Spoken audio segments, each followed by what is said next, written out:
Hello friends, welcome to our YouTube channel study with smartness. आज के इस video में हम पॉलिटी स्टार्ट कर रहे हैं। पॉलिटी से रिलेटेड जितने भी इंपॉर्टेंट टॉपिक होंगे हम उन्हें कवर करेंगे। ये वीडियो आपके आने वाले एग्जाम्स के लिए काफ़ी हेल्पफुल हो सकता है, तो आप इसे लास्ट तक देखिएगा। और अगर अभी तक आपने हमारे YouTube channel study with smartness को सब्सक्राइब नहीं किया है तो अभी सब्सक्राइब करिए, ताकि आने वाले इंपॉर्टेंट वीडियोज़ के नोटिफिकेशन आप तक पहुँच सकें। इस वीडियो में हम historical background of Indian constitution यानी भारतीय संविधान की ऐतिहासिक पृष्ठभूमि को देखेंगे। जनवरी 1950 में जब भारतीय संविधान बनकर तैयार हुआ था, तो उससे पहले भी जो घटनाएं हुई हैं या जो एक्ट या अधिनियम पारित किए गए हैं, हम उनके बारे में पढ़ेंगे। आखिर उन एक्टों की विशेषताएं क्या है, उनके बारे में जानेंगे। एक्ट को पढ़ने से पहले हम थोड़ा ब्रीफली जान लेते हैं स्टोरी कि भारत में ब्रिटिश जो थे वो 16वीं ईस्वी में ईस्ट इंडिया कंपनी के रूप में भारत आए थे। महारानी एलिजाबेथ प्रथम थी जिन्होंने चार्टर के द्वारा भारत में व्यापार करने के लिए अधिकार प्राप्त कर लिया था। तब ईस्ट इंडिया कंपनी में कोर्ट ऑफ डायरेक्टर्स होते थे, यानी कि कंपनी की गवर्निंग बॉडी, जिसके सभी मेंबर्स कंपनी के मैनेजमेंट या व्यवस्था के लिए उत्तरदायी होते थे और उन्हें कानून बनाने और दंड देने का भी अधिकार था, लेकिन केवल कंपनी के मेंबर्स के लिए। लेकिन ईस्ट इंडिया कंपनी ने 1757 के प्लासी युद्ध और 1764 के बक्सर युद्ध को जीत लिया था, जिसके कारण उन्हें बंगाल, बिहार और उड़ीसा के दीवानी अधिकार प्राप्त हो गए थे। यानी कंपनी जो अभी तक सिर्फ व्यापारिक कार्यों तक ही सीमित थी, अब वह भारत में क्षेत्रीय शक्ति बनना शुरू कर चुकी थी। इसी शासन को अपने अनुकूल बनाए रखने के लिए अंग्रेजों ने समय समय पर कई एक्ट पारित किए हैं, जो कि भारतीय संविधान के विकास की सीढ़ियां बनी हैं। इस वीडियो में हम historical background of Indian constitution का पार्ट 1 देखेंगे, जो कि 1773 से 1858 तक है, जब कंपनी का शासन था। सबसे पहले हम बात करते हैं रेगुलेटिंग एक्ट 1773 की। 1773 के एक्ट के द्वारा भारत में कंपनी के कार्यों में ब्रिटिश संसद का हस्तक्षेप व नियंत्रण प्रारंभ हुआ और कंपनी के शासन के लिए पहली बार एक लिखित संविधान प्रस्तुत किया गया था। मतलब कि भारत में ईस्ट इंडिया कंपनी के कार्यों को नियंत्रित करने के लिए ये ब्रिटिश सरकार के द्वारा उठाया गया पहला कदम था, जब पहली बार एक लिखित संविधान प्रस्तुत किया गया। इस अधिनियम के द्वारा बंगाल के गवर्नर को बंगाल का गवर्नर जनरल पद नाम दिया गया और उसकी सहायता के लिए 4 सदस्यीय कार्यकारी परिषद का गठन किया गया। लॉर्ड वॉरेन हेस्टिंग्स बंगाल के प्रथम गवर्नर जनरल थे। इस पॉइंट को याद रखिएगा कि लॉर्ड वॉरेन हेस्टिंग्स बंगाल के प्रथम गवर्नर जनरल थे। मद्रास और बम्बई प्रेसिडेंसियों को बंगाल प्रेसिडेंसी के अधीन कर दिया गया और बंगाल के गवर्नर जनरल को तीनों प्रेसिडेंसियों का गवर्नर जनरल बना दिया गया। मतलब अब मद्रास और बम्बई दोनों ही बंगाल के अधीन हो गई थी। इस अधिनियम के द्वारा बंगाल यानी कलकत्ता में 1774 में एक उच्चतम न्यायालय की स्थापना की गई। याद रखिएगा कि 1774 में उच्चतम न्यायालय की स्थापना कलकत्ता में की गई। इसमें एक मुख्य न्यायाधीश और 3 अन्य न्यायाधीश थे।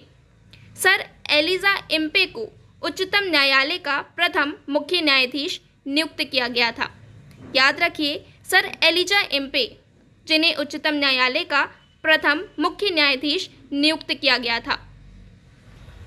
अगला एक्ट है 1781 का संशोधित अधिनियम यानी अमेंडिंग एक्ट ऑफ 1781, जो कि रेगुलेटिंग एक्ट ऑफ 1773 की खामियों को ठीक करने के लिए बनाया गया था। इस अधिनियम को एक्ट ऑफ सेटलमेंट या बंदोबस्त कानून के नाम से भी जाना जाता है। इस अधिनियम के द्वारा कलकत्ता की सरकार को बंगाल, बिहार और उड़ीसा के लिए भी विधि बनाने का अधिकार प्रदान कर दिया गया था। इस अधिनियम के द्वारा सर्वोच्च न्यायालय पर ये रोक लगा दी गई थी कि वे कंपनी के कर्मचारियों के विरुद्ध कार्यवाही नहीं कर सकता। कानून बनाने और उसका क्रियान्वयन करते समय भारतीयों के सामाजिक रीति रिवाजों का सम्मान करने का भी निर्देश दिया गया था। मतलब अब न्यायालय हिंदुओं के निजी कानूनों के हिसाब से हिंदुओं और मुसलमानों के निजी कानूनों के हिसाब से मुसलमानों के वाद और मामले तय करते थे। अगला एक्ट है पिट्स इंडिया अधिनियम 1784। इसने कंपनी के राजनीतिक और वाणिज्यिक कार्यों को पृथक कर दिया था।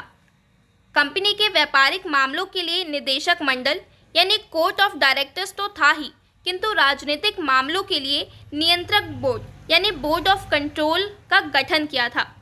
इस एक्ट से द्वैध या दोहरी शासन व्यवस्था आरंभ हुई थी। याद रखिएगा कि पिट्स इंडिया अधिनियम के द्वारा द्वैध या दोहरी शासन व्यवस्था आरंभ हुई थी। इसमें कंपनी के भारतीय अधिकृत प्रदेशों को पहली बार ब्रिटिश अधिकृत प्रदेश कहा गया था। यानी भारत में कंपनी के जितने भी अधिकृत क्षेत्र थे, यानी जहां भी कंपनी का शासन था, उसे पहली बार ब्रिटिश अधिकृत प्रदेश कहा गया था। अगला एक्ट है 1786 का अधिनियम। 1786 में लॉर्ड कॉर्नवालिस को बंगाल का गवर्नर जनरल नियुक्त किया गया था। इस अधिनियम के द्वारा गवर्नर जनरल को विशेष परिस्थितियों में अपनी परिषद के निर्णयों को रद्द करने और अपने निर्णय लागू करने का अधिकार दिया गया था और गवर्नर जनरल को मुख्य सेनापति की शक्तियां भी मिल गई थीं। अगला एक्ट है 1793 का चार्टर कानून। इसकी विशेषताएं हैं कि कंपनी के कार्यों एवं संगठन में सुधार के लिए ये चार्टर पारित किया गया था। कंपनी के व्यापारिक अधिकारों को अगले 20 वर्षों के लिए बढ़ा दिया गया था और नियंत्रक मंडल के सदस्यों का वेतन अब भारतीय कोष से दिया जाने लगा था। अब आते हैं 1813 का चार्टर कानून में। कंपनी का भारतीय व्यापार का एकाधिकार समाप्त कर दिया गया, यद्यपि उनका चीन से व्यापार और चाय के व्यापार पर एकाधिकार बना रहा। यानी कंपनी का भारतीय व्यापार से एकाधिकार समाप्त अवश्य हुआ था, लेकिन चीन से व्यापार करना और चाय का व्यापार करना ये समाप्त नहीं किया गया था। भारतीय व्यापार को सभी ब्रिटिश व्यापारियों के लिए खोल दिया गया था। ईसाई मिशनरियों को भारत में धर्म प्रचार की अनुमति दी गई थी। भारत के ब्रिटिश इलाकों में शिक्षा के प्रचार प्रसार की व्यवस्था की गई थी। इस कानून ने भारत की स्थानीय सरकारों को व्यक्तियों पर कर लगाने के लिए अधिकृत किया था। अगला अधिनियम है 1833 का चार्टर अधिनियम। बंगाल के गवर्नर जनरल को संपूर्ण भारत का गवर्नर जनरल घोषित किया गया। संपूर्ण भारत का प्रथम गवर्नर जनरल लॉर्ड वेटिंग बना। इस टॉपिक को याद रखिएगा कि भारत का प्रथम गवर्नर जनरल लॉर्ड बेंटिंग था। कंपनी के चाय और चीन के साथ व्यापार के एकाधिकार को समाप्त कर उसे पूर्णतः प्रशासनिक और राजनीतिक संस्था बना दिया गया था। भारत के गवर्नर जनरल की परिषद द्वारा पारित कानूनों को अब अधिनियम की संज्ञा दी जाने लगी थी और मद्रास और बम्बई के परिषदों के कानून बनाने का अधिकार भी समाप्त कर दिया गया था। भारत में दास प्रथा, इसे गैरकानूनी घोषित कर दिया गया। फलस्वरूप 1843 में भारत में दास प्रथा की समाप्ति हो गई। इस अधिनियम के द्वारा कंपनी के किसी भी भारतीय को केवल धर्म, वंश, रंग या जन्म स्थान इत्यादि के आधार पर कंपनी के किसी पद से वंचित नहीं किया जाएगा। भारतीय कानूनों का वर्गीकरण करने के लिए विधि आयोग का गठन किया गया और इस आयोग का प्रथम अध्यक्ष लॉर्ड मैकाले नियुक्त किया गया। इसे याद रखिएगा कि विधि आयोग का गठन हुआ और प्रथम अध्यक्ष लॉर्ड मैकाले थे। अगला अधिनियम है 1853 का चार्टर अधिनियम।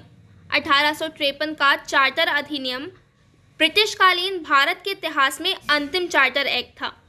विधायी कार्यों को प्रशासनिक कार्यों से पृथक करने की व्यवस्था की गई थी, जिसके तहत परिषद में 6 नए पार्षद जोड़े गए थे, जिन्हें विधान पार्षद कहा गया। ब्रिटिश सांसद को किसी भी समय कंपनी के भारतीय शासन को समाप्त करने का अधिकार प्रदान किया गया था। सिविल सेवकों की नियुक्ति के लिए प्रतियोगी परीक्षा की व्यवस्था की गई थी। इसे याद रखिएगा कि 1853 के चार्टर अधिनियम के द्वारा ही सिविल सेवकों की नियुक्ति के लिए प्रतियोगी परीक्षाओं की व्यवस्था की गई थी और जिसके लिए 1854 में मैकाले समिति नियुक्त की गई थी। Friends, historical background of Indian constitution का ये पहला पार्ट था, जिसमें हमने 1773 से 1858 के बीच में जितने भी एक्ट या अधिनियम या कानून पारित किए गए हैं उनके बारे में जाना है। अब इसके आगे हम नेक्स्ट वीडियो में देखेंगे। फ्रेंड्स, आपको ये वीडियो अच्छा लगा हो तो प्लीज़ चैनल को लाइक, सब्सक्राइब और शेयर ज़रूर करिएगा। और आपको जिस भी टॉपिक में, पॉलिटी के जिस भी टॉपिक में आपको वीडियो चाहिए है तो प्लीज़ कमेंट सेक्शन में आप वो लिख सकते हैं। Thanks for watching study with smartness. Please like, share and subscribe.